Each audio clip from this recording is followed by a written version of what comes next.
Unique Pathways is sponsored by Piedmont Realty Holdings, building better together. Bellaterra Landscaping and Hardscaping Services. ECS Prosthetics, we come to you. Jeff Burton Consulting, charting your path to a successful outcome. Major League Mindset, results on and off the field. Blue Sky Property Management, own your experience. BSN Sports, the heart of the game. And by Croze Sports, community, family, and sports. We now welcome onto the show a play-by-play broadcaster, a social media content creator extraordinaire, an all-around great guy, a member of ESPN, a member of Barstool Sports, none other than Jake Marsh. Jake, we talk a lot about on this show. I talk to athletes, I talk to coaches that have had a non-traditional journey to get to the point that they're at today, to get to their end goal. I think as a broadcaster, you kind of personify that effect to the millionth degree. So I'm really excited to talk to you about that and generally how you see the modern media landscape. So thanks a lot for joining me today. I'm really excited to bring this conversation. Yeah, thank you for having me, Ben. I really, really appreciate the invite and looking forward to diving into all of that.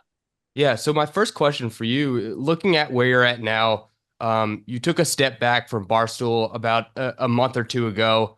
You're now big full on with ESPN. If you could see yourself now, and if you could tell yourself maybe 5 years ago you, maybe even 10 years ago you, if you could say something to that person, what would that be? It would be you're never going to believe the path you're about to go on after college graduation. This is not a path. I mean, where I am right now is definitely a path that I envision on myself, but the route that I took to get here is not what I envisioned. That the whole Barstool and part of my take thing was really never on my radar until it became on my radar. Like it was never something that I had pinned down. Like, to be brutally honest, a lot of people say like, hey, Barstool, part of my take's my dream job. For me, it was an opportunity that kind of just came up out of nowhere. And I feel like I had to detour in that route. And I'm so proud of what I did there with 5 years. And I couldn't have imagined being in this spot without everything that part of my take and Barstool have given me. Right. So it's not something you're expecting, but what's the saying? Man plans, God laughs. That's something right. like that. Yeah, I think that's what's happened in the first 6 years of my career so far. That's kind of what I want to talk about. And I just really want to get your perspective on this before we dive deep into things. Like 2024 is not what it was in 1994. It definitely, in terms of the sports media landscape, your journey is different. Barstool wouldn't have existed in a place 30 years ago. So I just kind of want to get your thoughts real quick about how this has changed and more so how it's opened up more unique opportunities for people like yourself that are really just trying to get into this business and make a breakthrough. Yeah, absolutely. I mean, look at the type of conversation we're having right now. That wasn't an avenue 30 years ago. Even 20 years ago, it wasn't. It was basically just newspapers and television. That was right. And radio, and that was it.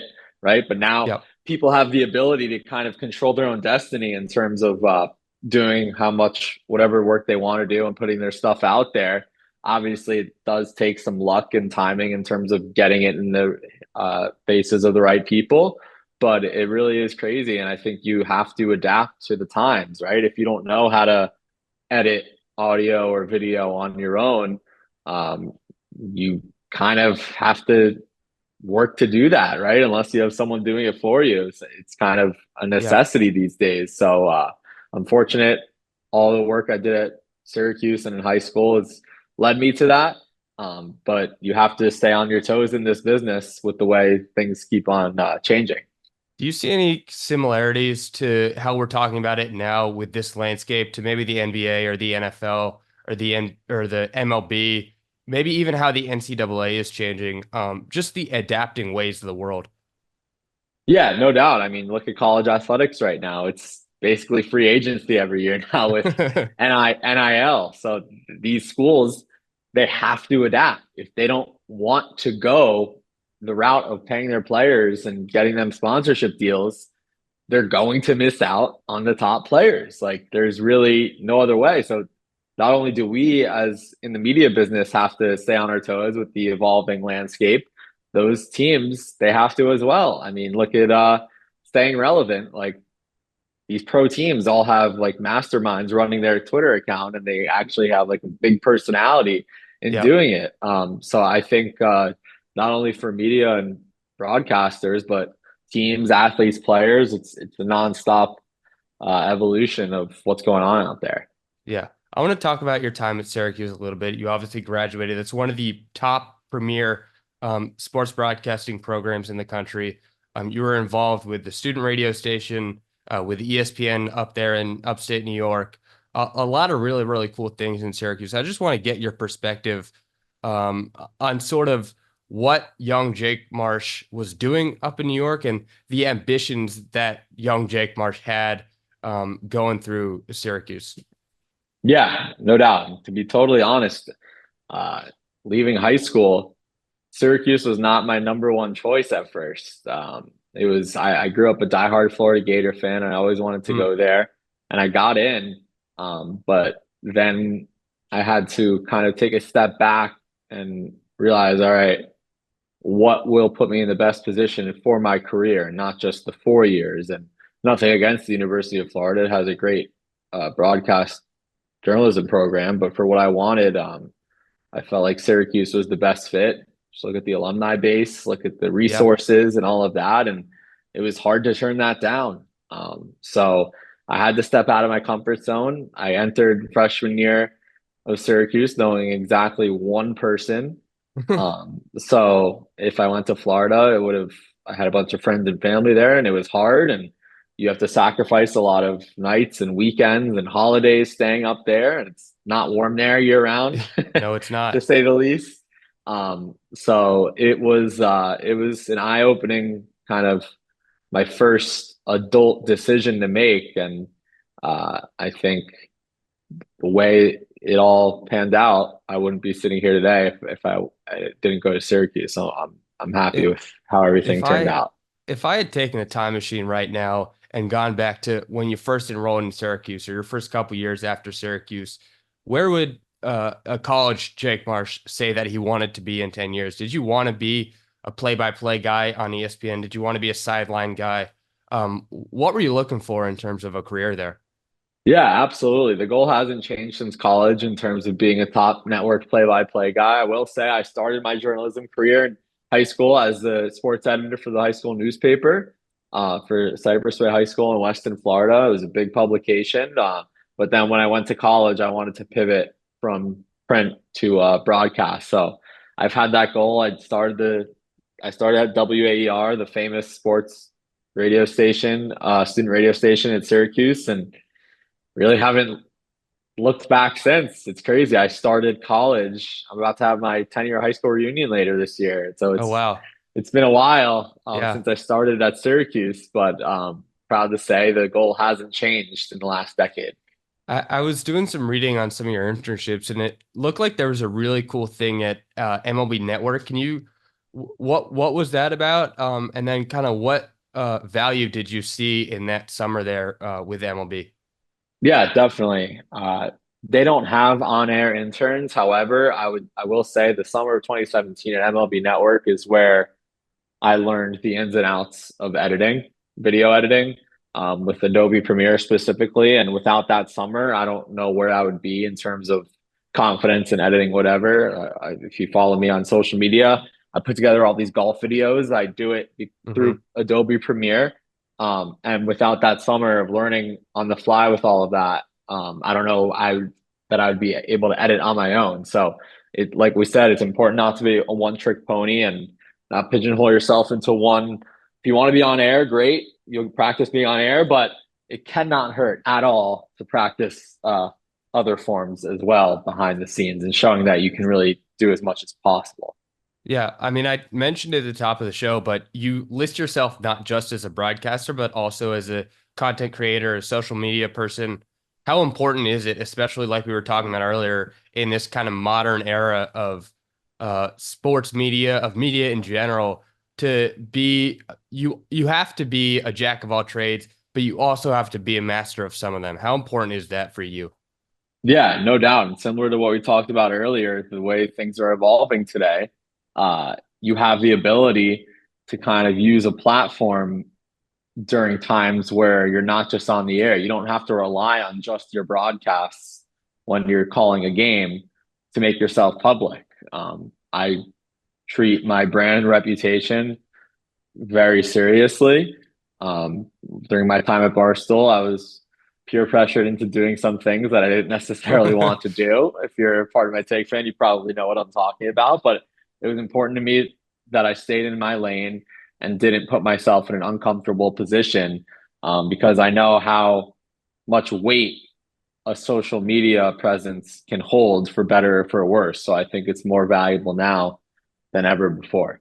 This is a show that, I host a show and it's about athletes, and I talk to coaches and things like that about just their journey to get there. But I think that digital footprint that you're talking about is so important to anybody in any realm. So can you speak on the importance of that for either yourself as a broadcaster or even some athletes? And I mean, there are some key moments in Pardon My Take, either jokingly or whatever it may be, reactionary, that just the importance of, especially from an athlete perspective, on digital footprint and what these people put out there.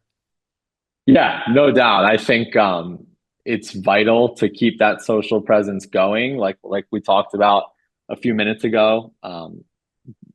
Staying on top of it, staying relevant on social media, and staying on a platform in front of people is just absolutely huge to have.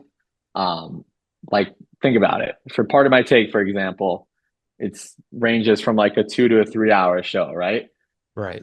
For some people, that's not enough time to sit down 3 times a week and to listen to. So, what do the four very hardworking guys behind the scenes at Part of My Take do? They cut up clips of what they think is the best part or parts of the show, and they give it to Big Cat, PFT, and Hank to put out on their socials for a minute or two clip, because for some people, that's the only type of Part of My Take content they're consuming, right? Because then it's Yes. like it's easier for some people. So social clips and things like that, uh, like for you, for your podcast, thinking of one or two best moments and cutting that up into a social clip and putting it out there, you'll get Mhm. more eyeballs on it than people who are just listening to your show, right? So I think Right. it's important to capitalize on every avenue possible and cover all those bases.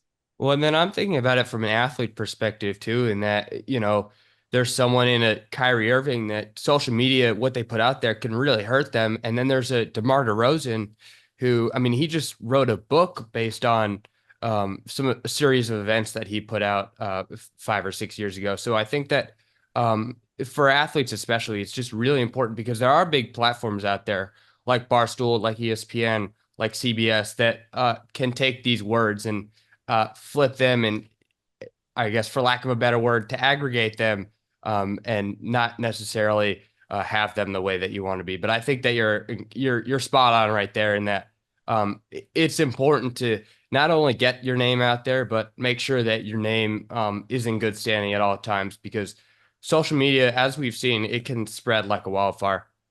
Yeah, exactly. I mean, think about it. This podcast, you putting it out, what's the first thing you're going to do when it's published? Probably post it on social media that it's out, Right. right? Right. Because if you don't have that, how are people going to know to listen? That's right. You tell your It's friends, you very, tell your family, you tell your followers, things like that. yeah, exactly. It's really the easiest and most efficient way to spread the word of that this is happening, right? Because unless people are subscribed already, they're not going to know it's a thing. Yep. So it's important to capitalize on that for sure. I want to talk about Vermont because it's your first job you took after Syracuse. Took it in spring of 2018. A role as a play-by-play on radio and on TV. So you can talk about that a little bit, but on your resume, there's a date on there that I kind of want to talk about. March of 2020. I always say on this show that COVID is not a unique experience in that every single person, every single one of the 8 billion people on this planet experienced the pandemic, but every single person experienced it in a different way. So going off of your time at Vermont, was that plan that March of 2020 would kind of be the stopping point, or was it abrupt like everything else in this world was? It's hard to tell, but I can go into the details of how everything unfolded. So, uh, summer of 2019 is when I started interning with Part of My Take, and then I went back to Vermont for the 2019-2020 season. And then at the end of that, obviously the rest of the season got canceled, and that's when Barstool and Part of My Take offered me a full-time job during March of 2020. So I was very, very, very fortunate to be Mm, in the rare crowd that was getting a job offer as COVID was starting when wow. other people weren't as fortunate. And I'm not saying that to just like Hmm. stomp on them, but like that is what happened. And I realized how rare that was. Um, so once they offered that full time opportunity, I obviously had to take advantage. And that unfortunately was the end of the road for Vermont. So Yeah. if COVID didn't happen, who knows what would have happened if I would have went back for a third season. But that's just the way it all unfolded from my perspective. There's a lot that we can't know about the pandemic, but I mean, I've seen some of your reels from the Vermont time, and there was a good season there. I mean, that basketball team, they're consistently really good at the top of their conference. They have a really good fan base up there in Vermont. So, I mean, it must have been really, really cool to right out of college be just a lead play-by-play announcer for a D1 school like that. Yeah, no doubt. And in my first year, we actually got to go to the tournament. I cut down the net. We played Florida State. We were tied at the half, and you were starting to feel some feelings that this could be a That's right. special day, and it still was. But just being a part of that 1 year removed from college was really, really special, and I'll never Yeah. forget it. Yeah, I want to talk about getting hired by Barstool. You were an intern in 2019, but this is as unconventional of an opportunity for a person like you could take right here. You held a variety of positions, still do during your time at Barstool. Going out to Pardon My Take, obviously writing blogs. I don't know what your official title was. I think it was something like Business Insider, Sports business reporter. Yeah. sports business reporter. Um, so just what about that opportunity? Because you knew it wasn't going to be play by play every day like your dream had been. What about that opportunity made you say yes? Yeah, and it goes back to a theme that I've been fortunate enough to speak with a lot of high school, college kids who are looking to break into business, and they ask like, "What's the biggest piece of advice?" And for anyone that I would tell in terms of trying to break in and just graduating and trying to get those entry level roles, it's never say no to an opportunity if you can Hmm. logistically make it work. And that was one of those opportunities where I was offered it. I went into the interview with Big Cat and PFT. It's on camera. It's on my YouTube channel. The whole interview, and I didn't go into that knowing that they would offer that specific role. I just went in offering to help in any specific way. So that's kind of the avenue that it eventually went down. I wasn't expecting that, but once they offered it, I took a step back and I'm like, how could I say no to this? And Right. I knew I still had my long term goal, and I made it transparent with them that this wasn't going to conflict with that. They were very accommodating of all of it. Um, so I didn't really see any downside to doing it, and I certainly, certainly appreciate what they've done for my career, and they gave me a break that I never saw coming, and I feel like I owe them forever for that. During your, I guess it's Eggment podcast segment a couple of months ago, and the article that was written up afterwards, you consistently use the term that they took a chance on you. And that's kind of a direct quote. Why are those the words that they use or that you use? Because look, it's not a secret that hundreds, if not thousands, of kids were applying for that one position, right? They're the Right. number one podcast, sports podcast in the world. They could have picked anyone. They could have picked any type of skill set, any type of person with any type of background, and they chose me, which I feel like I truly hit the lottery doing that. And that's why I feel like I owe them forever, because they chose me and they saw something in me that caught their eye. And it's something that I think about every day and that I will never forget, because no matter what happens from here on out, the rest of my career, there's Mhm. going to be at least 1% of every job I get the rest of my life that is because of the opportunity that they gave me. I want to ask you, as someone who's worked with Barstool so closely and worked with Part of My Take so closely, what do you think it is about Big Cat and PFT and Dave, and just the show in general? It's 6 to 10 hours a week of content. Why do you think that that's garnered so much success and so much appreciation, just throughout I mean, you said it. It's the number one sports podcast in the world. Why do you think that that's happened? I think it's for a few reasons. Some that we talked about, some that we haven't. First is the guys are the guys. It doesn't matter if the mics are on or off, if the lights are on and off. And I think that's what is really, really cool about Barstool and Part of My Take is they're just regular guys, right? I was an Yeah. outlier at Barstool because I have the broadcasting and journalism background. When I showed up in a suit on my interview day, that was unusual. Like most industries, that's par for the course, but there it was different. So I think just Big Cat and PFT being as real as it gets and being very relatable to the common man and the common listener is a big reason why they're successful. And then, like we talked about earlier, honestly, the with the team that they have, Max, Memes, Evan, Shane, the uh, product that they're putting out there is so much more than just the 2 hour podcast. The Hmm. clips, the YouTube, the graphics, the social media accounts. Those are the things that all those guys stay on top of all of the time.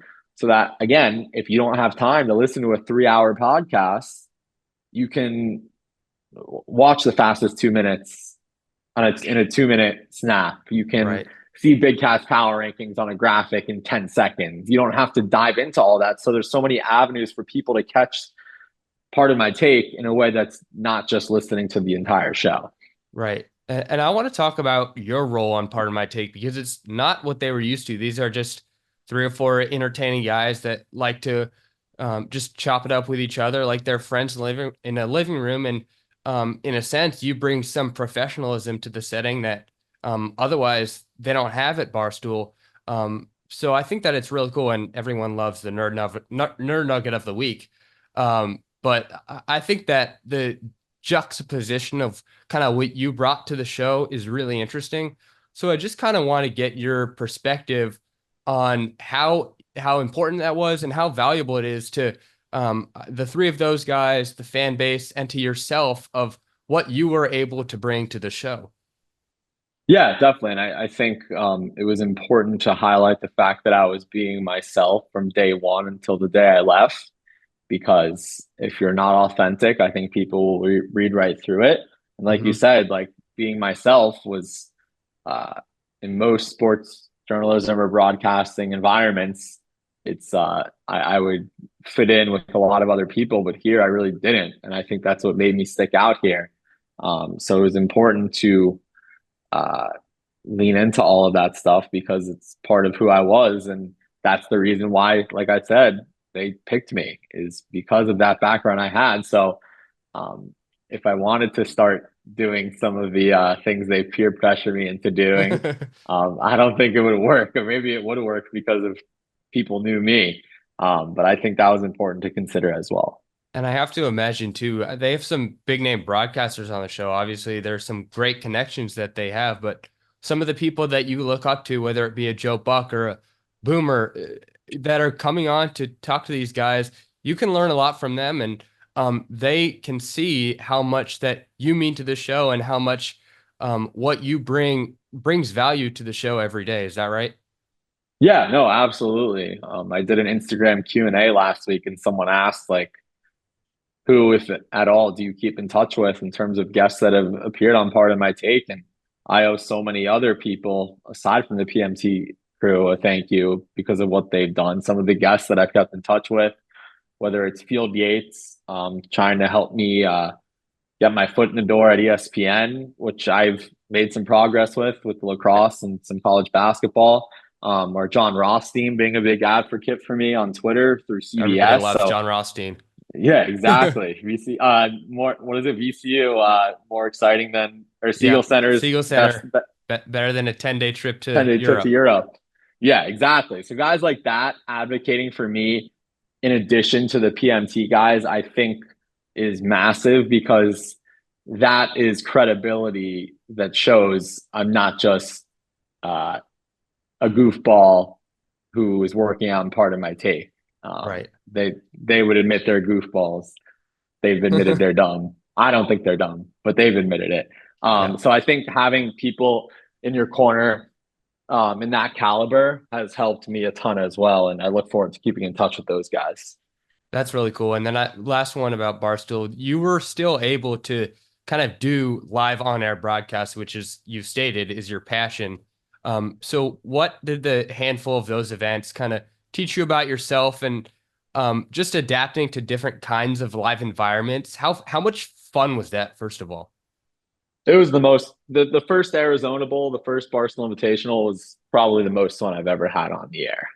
You're Yeah. never gonna have a broadcast booth or duo, or I guess three of us with Trio. Big Cat and Dave. I'm the trio. I'm never gonna have that again in terms of what those guys bring to the table. There are so many talented broadcasters and analysts out there, but I can confidently say whoever I'm with the rest of my career, the rest of my life, it's not going to be an experience like I had with those guys. Those guys, they can say anything, they can do anything at any time, and it really forces you to stay on your toes. But I think it actually is going to help me in my career as well, because knowing that I can help put on a successful broadcast, a bowl game, or college basketball, or golf, hockey, or cross, whatever it is, Uh-huh. I know that if I can deal with those guys and stay and keep the ship going straight, I'm going to be in a good spot. So I really am fortunate for those opportunities that I had with them.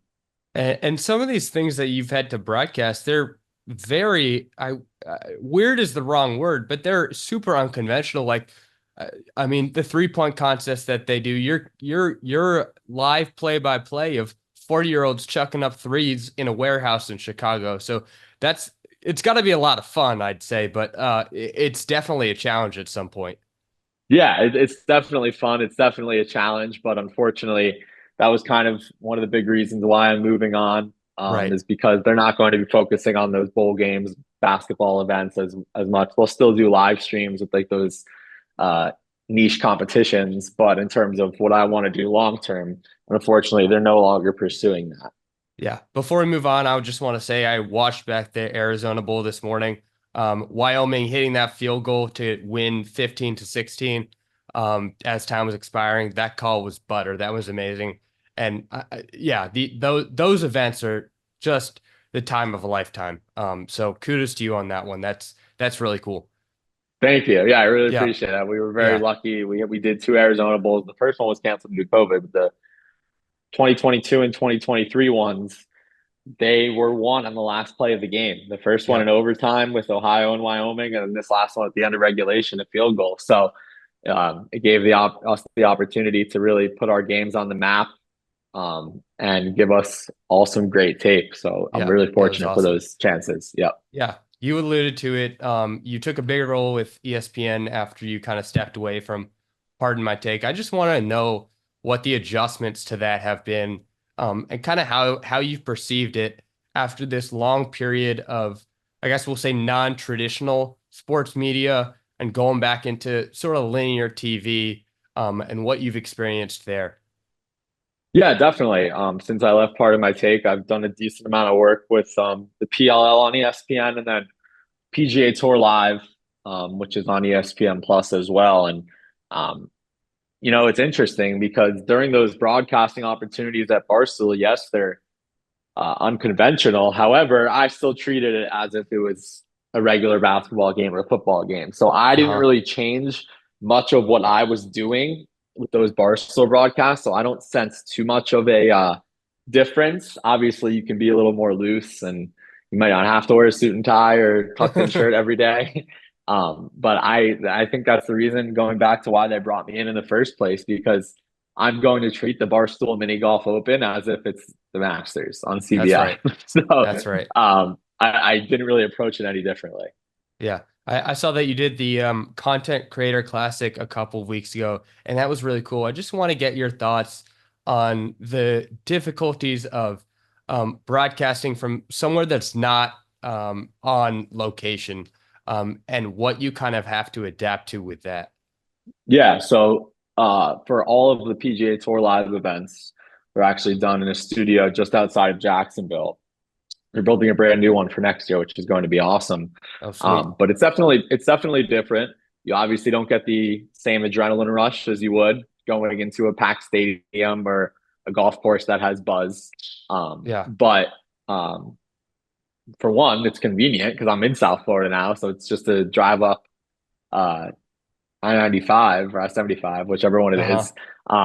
And it's cool to have that opportunity to just hop in the car, drive a few hours, and be able to call Scotty Scheffler and Max Homa. So that's a cool opportunity, but I think it forces you to be more well prepared, right? Because Yeah.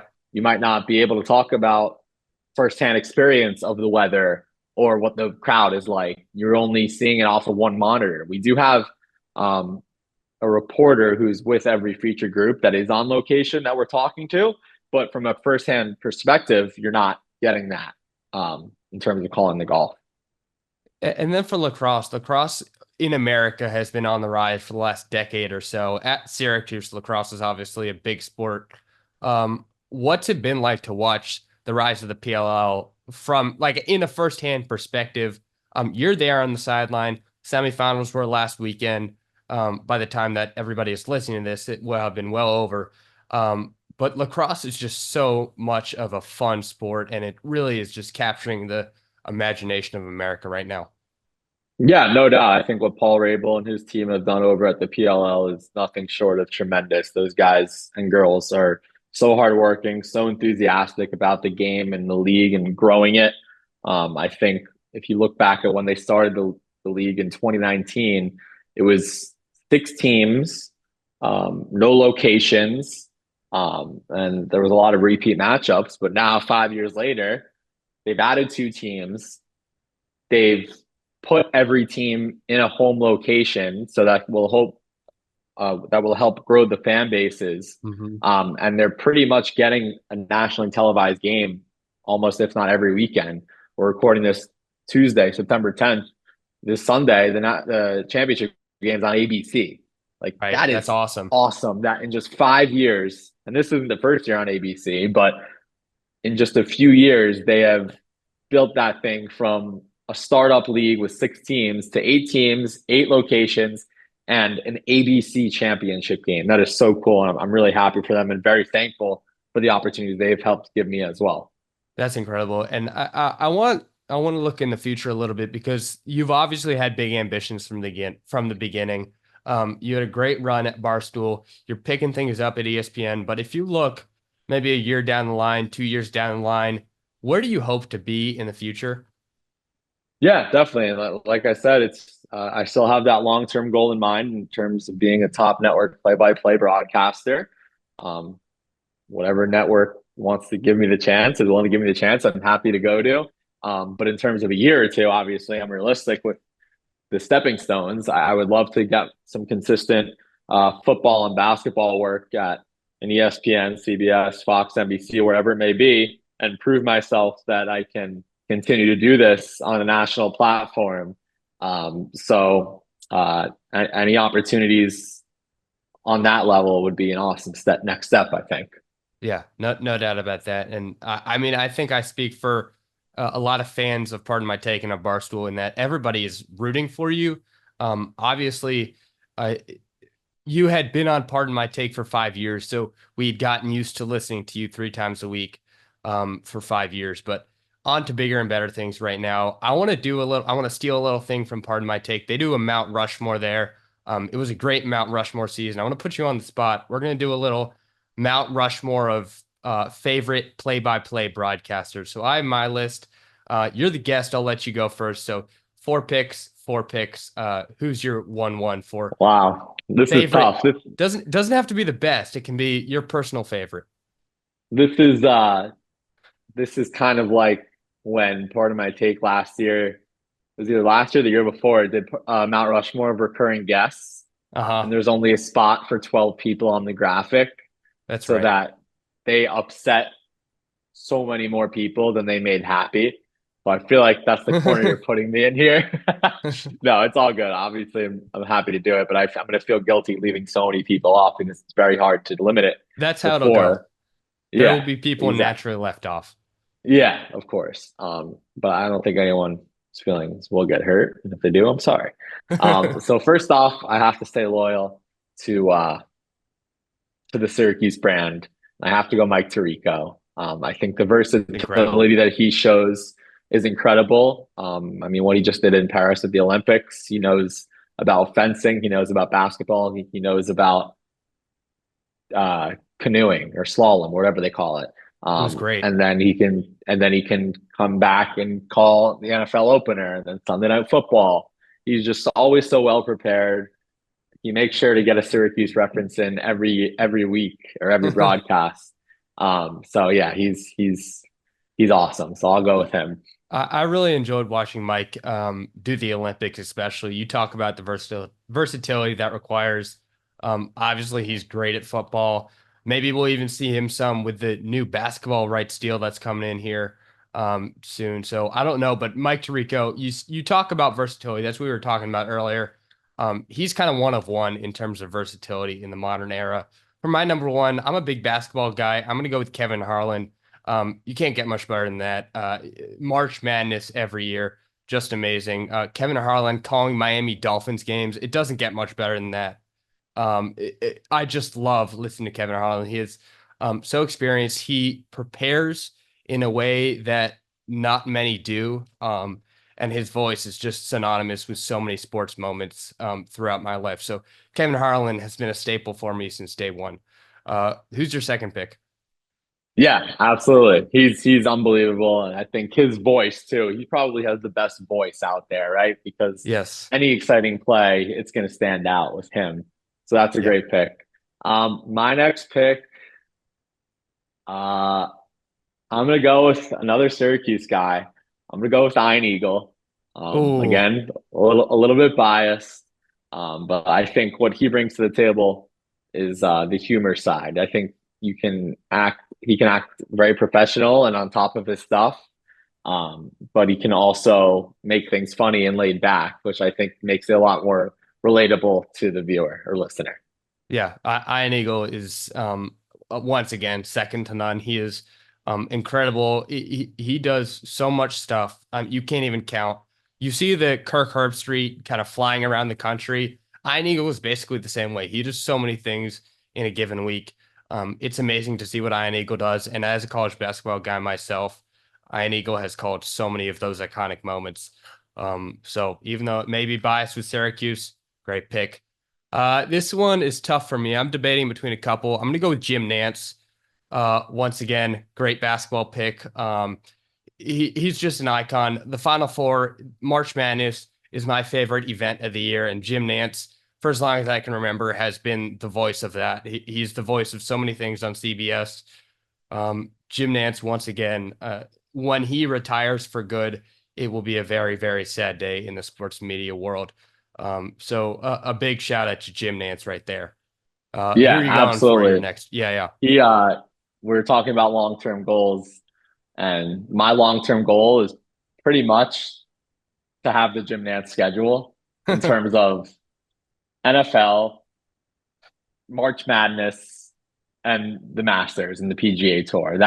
I think those are the three sports that I'm most passionate about, and have the most experience in at this point in my career: football, basketball, and golf. So, obviously, I'm open to doing any sport, but his schedule is something that I will always be jealous It's of, and will incredible. hopefully one day make a reality. It's I'm going to incredible. go with a guy who I think a lot of people have come around on over the last decade. I think part of my take definitely has some responsibility for that in a good way, and it's Joe Buck. Yep, he was on my I think list. when I was growing up, everyone was saying Joe Buck hates my team, Joe Buck hates my guys, but I don't know. He's just amazing. And when you have Joe Buck on the call, you automatically know it's a big game. So yeah. And Joe Buck, our first baseball guy that we mentioned too, he's done so much good work on Fox, obviously ESPN now. But Joe Buck, you can't go wrong with him, even though a lot of people say you can. Joe Buck is one of one once again. I think for my next pick, this is tough. This is really tough for me. One word, you know him by one word, bang. Mike Breen. There's no better catchphrase in sports. When Steph Curry does something, when Damian Lillard does something, he may be only doing one sport at a high level right now, in the limelight. But Mike Breen, he's been so good for so long. Watching Knicks games, I'm not a Knicks fan at all, but watching it just for him, it makes everything better. That double bang was incredible. If he were calling the Olympics this year, we would have gotten a quadruple bang on the Steph Curry threes. But Mike Breen, as an NBA guy myself, I remember all of those Steph Curry threes from the 2010s era. But yeah, that's just incredible. And I can hear his voice. I get chills just thinking about Mike Breen bangs. Yeah, I mean, he's obviously, when you think of the NBA broadcasting, you think of Mike Breen, and he is synonymous with the NBA Finals. So I think that's a great pick. My last pick is also going to be someone who is known for doing one sport, but I mean that in the best way possible. And he's retired, but it's Doc Emmerich. I'm not a huge hockey guy. I've done a few hockey games, but just listening to Doc Emmerich describe a hockey game feels like you have the privilege to listen to Doc Emmerich call a hockey game, because I don't think anyone will be able to do it the way that he's done it with his descriptive words and his enthusiasm. And just, I think so far in my career, calling hockey is the hardest so far, just because of the speed, and the everlasting revolving door of players that are on and off the ice. So I give him so much credit, and he made it look so easy for his whole career. Yeah, I'm not much of a hockey guy myself, but whenever I hear his voice, I can just tell that something good is going to happen. For my last pick, I'm going to kind of go out of left field. This isn't necessarily the best play-by-play guy in the world. It's not everybody's favorite, but he brings such a joy to the game that it's hard not to pick him. That's Gus Johnson. He makes every single college football game just an amazing theatrical show. I mean, I would watch him call someone washing dishes. It would be amazing, or taking the trash out. That's how fun he makes everything. So Gus Johnson is my last pick. Really happy with my board. And obviously we left off some incredible names, but yeah, that's certainly a lot of fun right there. Gus Johnson, just he in terms of theatrics and making every play count, he really does that to the nth degree for college football. Yeah, I mean, there really is no one else who has the excitement that Gus Johnson has. And obviously he's been on Fox for the last 10 years, I want to say, but I really miss him on March Madness when he was with CBS. Yep. So yeah, that's a phenomenal pick as well. Yeah. Jake, before we wrap it up, I want to ask you, you probably don't have an answer. Do you have a favorite nerd nugget of all time? Maybe not even about football. Do you have a favorite fun fact about anything of all time? Wow. I mean, nerd nuggets are retired. Once I left Part of My Take, I had to let those go, but we have some great memories. But I think it's really cool that we're recording this less than 24 hours after the first scoregami of the year. Yes, that is amazing. We closed out week one with a bang. Jets, Niners. It came out of nowhere. It involved 6 field goals. It involved a missed 2-point conversion in garbage time. It was a pleasant surprise to end the opening week with, and hopefully it's the first of many this year. What's better than scoregami? Jake Marsh, I'm going to end it for you with the same question I ask every single person, player, coach, whatever it may be that comes on this show. What is one great piece of advice that someone has given you in life and you would like to share with the world? It can be about broadcasting can be about sports and can be about anything that you want it to be. What do you want to gift the world with today? Yeah, definitely. And I'll give another one, but to go back to what we said earlier about once you're right out of college, just hungry for reps, not saying no to opportunities if you can swing it is very crucial because you never know what it can lead to, right? And me throwing my name out there to start as an intern at Part of My Take has led to things that I never thought were realistic at all. So I'm very fortunate for that. But another one is a quote my dad. I don't think he created it, but it's one he always tells me. It's the harder you work, the luckier you get. And obviously, look at my experience with Part of My Take. Like, obviously, a lot of luck was involved in getting this, but I worked hard to stay on top of them. And I flew up last minute to take the interview, and I came prepared. And if you're ready for the moment and you work hard, the luck will come with it. There's no rhyme or reason to it. It just happened, right? So I think the harder you work, good things will start happening. It might take longer than you expect, but it will happen. So that's one thing I'd say. That's where the old adage comes in. Luck is where preparation meets opportunity. I think that what you're demonstrating here and what we're trying to kind of emphasize on this show is exactly that. Jake Marsh, I really, really thank you for your time today. Lots of fun getting to know you, getting to know your thoughts on the sports media landscape. Real quick before I let you go, where can people find you if they're listening to this, either on social media, on YouTube, and where can they look for you on ESPN coming up? Yeah, definitely. Thank you for having me on, Ben. So people can follow me on Twitter at PMT Sports Biz. That's the handle that started this whole thing off 5 years ago. I'm probably eventually going to change it soon. Ideally, if I get some big gigs here and there, it probably will have to be changed. But for now, it's PMT Sports Biz. Instagram and TikTok are Jake Marsh 18. And then we talked about future broadcasts. Like we said, nothing set in stone yet, but feel confident that something will work out for college football, college basketball this year. I have a couple of Golf Channel events coming up later this year. And then once the new year rolls around, I should be back in the mix, hopefully consistently with PGA Tour Live once the season starts back up. Awesome. Well, Jake Marsh, Pardon My Take alum, Barstool Sports contributor, all-around great guy, ESPN up-and-comer, golf fan, everything fan. By the way, Jake, I think it's been mentioned a lot of times on Pardon My Take. We never got your NFL team affiliation. Who are you a fan of? I am a Dolphin fan. I'm admittedly not a big one. I don't live and die by them, but from South Florida, they have to be my team. I'm a fan. This sounds dorky, but I'm a fan of broadcasters and listening to what they have to say and hopefully chasing those opportunities in the booth. That's my priority. But I will pull for the Fins as long as they're on. Hey, that's awesome. I'm the same way. I like to listen to broadcasters just as much as I like to watch the game. Jake, thanks so much for taking the time today. Really, really appreciate it. Best of luck for everything in the future. Thank you, Ben. Appreciate you having me. Yeah, have a good one. Unique Pathways is sponsored by Piedmont Realty Holdings, building better together. Bellaterra Landscaping and Hardscaping Services. ECS Prosthetics, we come to you. Jeff Burton Consulting, charting your path to a successful outcome. Major League Mindset, results on and off the field. Blue Sky Property Management, own your experience. BSN Sports, the heart of the game. And by Croze Sports, community, family, and sports.